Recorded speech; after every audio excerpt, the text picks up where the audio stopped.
اب آپ کو بتائیں کہ امریکہ ایران تکنیکی مذاکرات سوئٹزرلینڈ میں 29 اور 30 جون کو ہو سکتے ہیں۔ کویت سٹی میں امریکی وزیر خارجہ مارکو روبیو نے میڈیا سے گفتگو میں کہا کہ امریکہ ایران سے کوئی ایسا اقدام نہیں کرے گا جو خلیجی اتحادیوں کی سلامتی کو کمزور کرے۔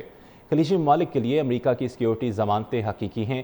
پوری دنیا آبِ ہرمز کا راستہ استعمال کرنے پر کسی ٹول ٹیکس کی مخالفت کرے گی، اور صدر ٹرمپ پہلے ہی کہہ چکے ہیں کہ ایسا نہیں ہوگا۔ یقین ہے کہ خلیجی ممالک بھی صدر ٹرمپ کے موقف کی حمایت کریں گے۔ ایران تیل پر عائد پابندیوں میں نرمی عارضی ہے اور امید ہے کہ ایران اپنے وعدوں کی پاسداری کرے گا۔ اسرائیل صرف حزب اللہ کے حملوں کی وجہ سے لبنان میں موجود ہے۔ اسرائیل لبنان کے کسی علاقے پر قبضے کا دعویٰ نہیں کرتا۔ کویت سٹی میں امریکی وزیر خارجہ مارکو روبیو نے میڈیا سے گفتگو میں کہا کہ امریکہ ایران سے کوئی ایسا اقدام نہیں کرے گا جو خلیجی اتحادیوں کی سلامتی کو کمزور کرے۔ خلیجی ممالک کے لیے امریکہ کی سیکیورٹی ضمانتیں حقیقی ہیں۔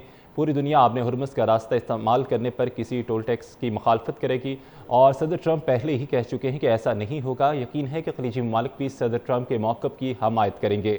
ایران تیل پر عائد پابندیوں میں نرمی عارضی ہے اور امید ہے کہ ایران اپنے وعدوں کی پاسداری کرے گا۔ اسرائیل صرف حزب اللہ کے حملوں کی وجہ سے لبنان میں موجود ہے۔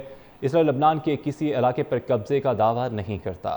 کویت سٹی میں امریکی وزیر خارجہ مارکو روبیو نے میڈیا سے گفتگو میں کہا کہ امریکہ ایران سے کوئی ایسا اقدام نہیں کرے گا جو خلیجی اتحادیوں کی سلامتی کو کمزور کرے۔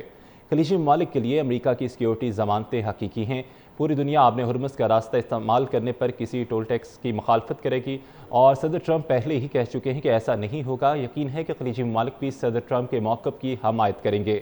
ایران تیل پر عائد پابندیوں میں نرمی عارضی ہے اور امید ہے کہ ایران اپنے وعدوں کی پاسداری کرے گا۔